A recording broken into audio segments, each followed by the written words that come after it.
민수기 28장입니다. 성도 여러분, 오늘 말씀은 크게 네 단락으로 나눌 수 있습니다.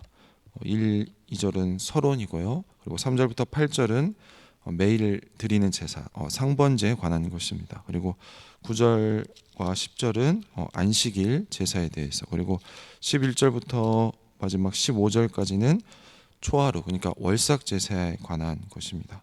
먼저 1절과 2절을 보시면 여호와께서 모세에게 말씀하여 이르시되 이스라엘 자손에게 명령하여 그들에게 이르라. 내 헌물 내 음식인 화제물 내 향기로운 것은 너희가 그 정한 시기에 삼가 내게 바칠지니라.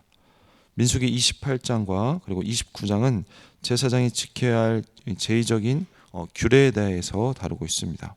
출애굽기, 레위기, 그리고 민수기 15장에 이르기까지 해당 규정들이 주어졌는데, 민수기 28장부터 29장에 이르러 여러 측면들을 보완하면서 완성이 됩니다. 이 말씀이 반포된 후 40년이 지나서야 현재 최종 완성본이 만들어진 이유는 아직 광야에서는 현재 최종 이 완성본의 절기와 제사들을 현실적으로 지킬 수 없었기 때문일 것입니다. 레위기 23장에서 절기법의 정상적인 준수는 이 가나안 땅 정착 이후라고 분명히 언급하고 있습니다. 민수기 15장에서도 동일한 내용이 반복되는데 이렇게 말하고 있습니다. 너희는 내가 주어 살게 할 땅에 들어가서 드릴 때라고 말을 하고 있습니다. 예를 들어서 레위기 1장부터 7장의 제사법은 표준적 제사 절차를 말하되 개인의 제사에 주로 초점이 맞추어 있습니다. 그런데 거기서는 번제 규정에서 소, 양, 염소, 비둘기까지 오직 짐승만 바치는 절차가 설명이 됩니다. 그러나 민수기 15장에 와서는 번제를 드릴 때 소정의 밀가루의 소제와 포도주의 전제가 수반된다는 것을 요구하고 있습니다. 이 레위기의 제사법이 보완되어서 완성되어져 가는 것입니다. 따라서 백성들은 광야에서는 개인 번제를 바칠 때 밀가루와 포도주를 바치지 않았을 가능성이 굉장히 큽니다. 민수기 15장에서 레위기 1장부터 7장의 제사법을 보완하는 규정들과 더불어 제사법의 이 완성본이 마련된 반면에 여기서는 절기법의 완성본이 지금 만들어지고 있는 것입니다. 특이한 점이 있다면 이 제물의 양은 대체로 숫자 7과 이 7의 배수로 연결되어 있다는 점입니다. 무교절을 7일 동안 지키며 그리고 7월에 이 이스라엘의 절기가 집중적으로 포함되어 있습니다. 또한 초막절에 드리는 숫소가 총 70마리이고 매일 드리는 일련된 순양의 숫자도 7 곱하기 2에 해당이 됩니다. 또한 전체적으로 이 민수기 본문에서는 이 제사장이 드리는 제의에 더 많은 관심을 가지고 있습니다. 즉, 이 제사장은 이 규례에 따라 연중 지속적으로 제사를 드려야 한다는 것입니다. 이것은 약속의 땅인 이 가나안 땅을 들어가기 직전에 다시 한번 하나님께서 이 제사 제도를 확립하는 것은 이스라엘 백성이 살아갈 이 가나안 땅에서 삶이 반드시 하나님께 드리는 제사, 즉 예배가 중심이라는 사실을 다시 한번 강조하고 있는 것입니다. 제사장이 알아야 할 내용이지만 이 사실을 이스라엘 백성들에게 모두 알리고 교육해야 하는 이유는 이스라엘이 가나안 땅에 들어가서 구별된 백성으로 살아가기 위해 가장 본질적인 정체성은 이 제사제도, 이 예배에서 찾아야 하기 때문입니다. 이스라엘 백성은 정한 시기에 이 하나님 앞에 하나님이 정한 제물을 바쳐야 하는 것입니다. 이 정한 시기라는 것은 바로 지정된 절기를 뜻하는 것입니다. 이스라엘 백성이 제사를 드려야 할 시기와 드릴 제물의 양을 하나님께서 구체적으로 정해 둔 것입니다. 이때 하나님께 바치는 제물들을 본문에서는 내 헌물 그리고 내 음식인 화제물, 내 향기로운 것이라고 지금 정의를 하고 있습니다. 헌물은 앞으로 29장까지 소개할 모든 제물을 통칭하는 표현입니다. 보통 화제물은 제단에서 불로 태우는 제물들이지만 그 외에 곡식 그리고 제사 그리고 진설병 등을 위해서도 사용되곤 합니다. 여기서 향기로운 것이라는 것은 하나님께서 기뻐하시는 냄새이며 하나님을 기쁘게 하는 제물을 뜻하는 것입니다. 다음 달랑 3절부터 8절 이 상번제에 관한 것인데 3절 보도록 하겠습니다. 또 그들에게 이르라 너희가 여호와께 드릴 화제는 이러하니 1년 되고 흠없는 순양을 매일 2마리씩 상번제로 드리되 제사장은 매일 하나님 앞에 번제물을 드려야 합니다. 이 여호와께 드릴 제물은 1년 된 순양 2마리입니다.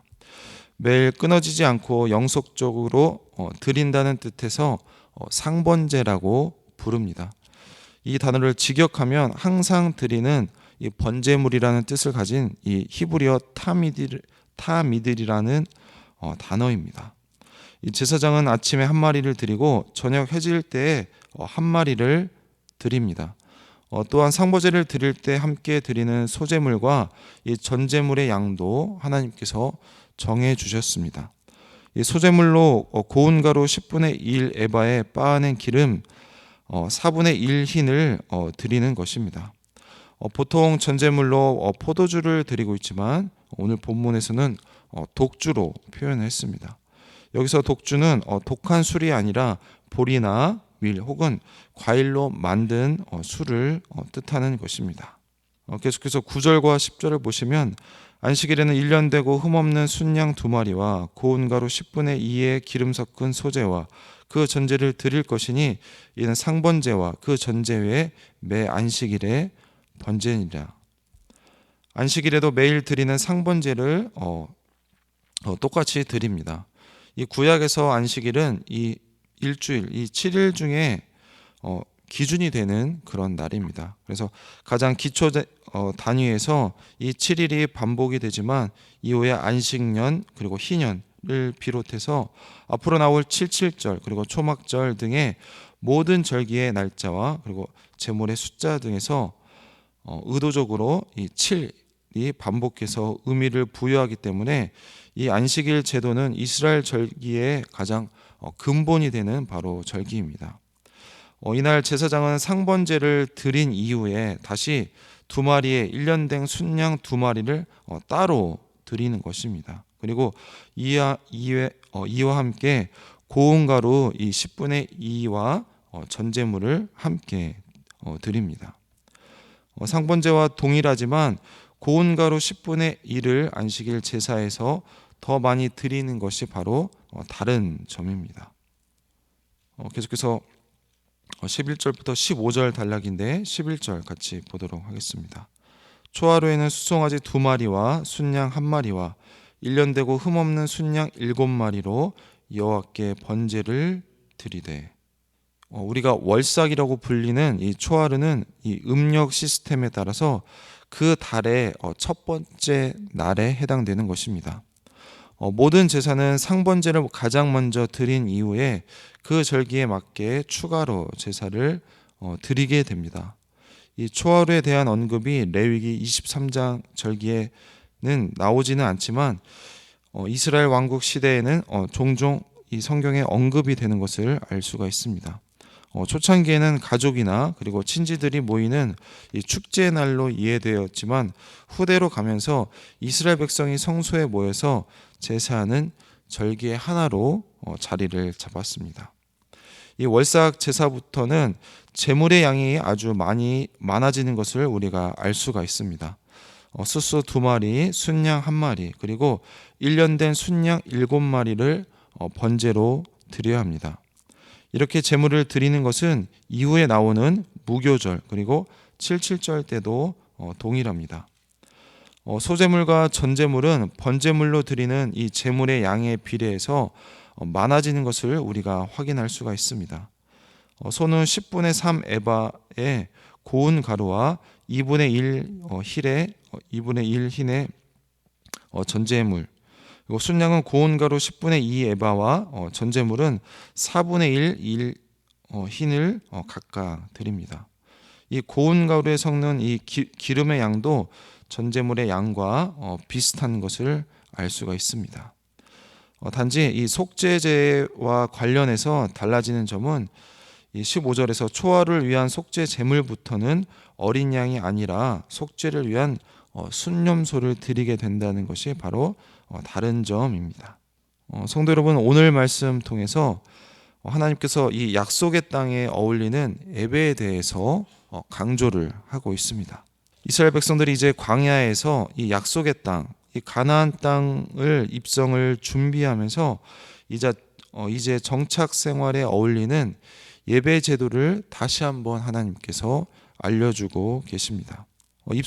입성을 하는데 많은 준비가 필요하지만 바로 가장 중요한 준비가 바로 예배의 준비라는 것입니다. 이스라엘 백성을 선택하시고 구원하시고 그들에게 자유와 해방을 주시는 이유는 여호와 하나님께서 그들의 하나님이 되시고 이스라엘 백성들은 바로 하나님의 백성이 되는 그 관계를 이루기 위해서 그들을 구원하셨습니다.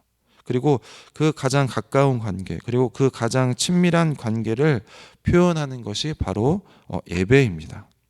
예배는 나의 주인이 누구이고 내가 이 땅에서 무엇을 기준으로 살고 누구를 기쁘게 하기 위해서 살아가고 있는지를 보여주는 것입니다. 여러분, 그렇기 때문에 우리가 어떻게 예배하느냐보다 더 중요한 것은 바로 누구를 예배하느냐입니다. 오늘 말씀에서 두 번째로 이 예배의 삶이 곧 하나님을 인정하는 삶이라는 것을 말을 하고 있습니다. 이들이 가나안 땅에 들어갔을 때 이 가나안 문화와 그들이 숭배하는 우상에게 동화되거나 그리고 미혹되지 않고 하나님 나라의 정체성을 지키는 것이 바로 예배인 것입니다. 그들이 얼마나 세상과 구별된 백성으로 거룩하고 정결하게 살아야 하는지, 그리고 하나님과 그리고 사람과 이 자연을 향해서 어떠한 가치를 부여해야 하는지를 이 예배를 통해서 하나님께 배우고 또 고백해야 하는 것입니다. 성도는 예배를 통해서 하나님께 주시는 힘과 지혜와 자원, 즉 복을 받는 것입니다. 이 약속의 땅의 모든 복의 약속은 바로 하나님과의 관계, 즉 이 예배를 통해서 받는 것입니다. 마지막으로 오늘 말씀은 우리의 삶에 대해서 말을 하고 있습니다.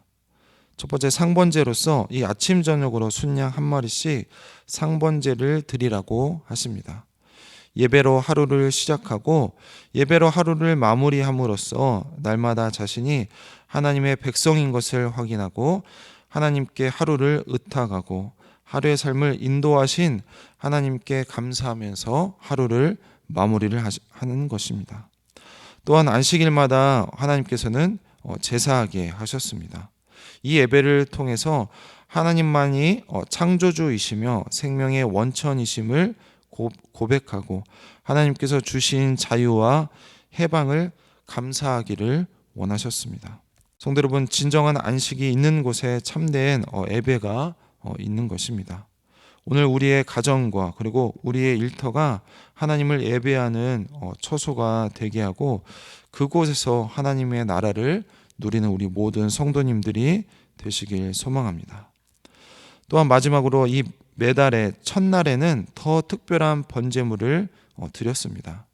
하지만 오늘날에는 현재 더 이상 월상 예배를 지키지는 않지만 그 달의 첫날 우리의 상태를 묵상하고 숙고하는 시간으로 보내는 일은 아직도 그 정신은 유효한 것입니다. 바로 우리의 삶을 뒤돌아보고 우리의 삶을 조율하는 시간을 하나님 앞에서 가져야 할 것입니다. 성도 여러분, 우리는 하나님께서 창조하신 이 시간의 질서 속에서 현재 살아가고 있습니다. 아침이 있고 그리고 저녁이 있으며 이 하나님이 주신 질서를 따라서 이 정기적으로 헌신과 사랑을 하나님께 드리는 것입니다. 이것은 우리의 성숙을 위해서 바로 하나님께서 주신 바로 복된 일인 것입니다. 성도 여러분, 우리는 매일 그리고 매주 그리고 매월 시간이 지나갈수록 더 거룩한 존재로 지어져 가는 우리 모든 성숙하는 우리 모든 성도님들이 되길 주님의 이름으로 축원합니다. 기도하겠습니다.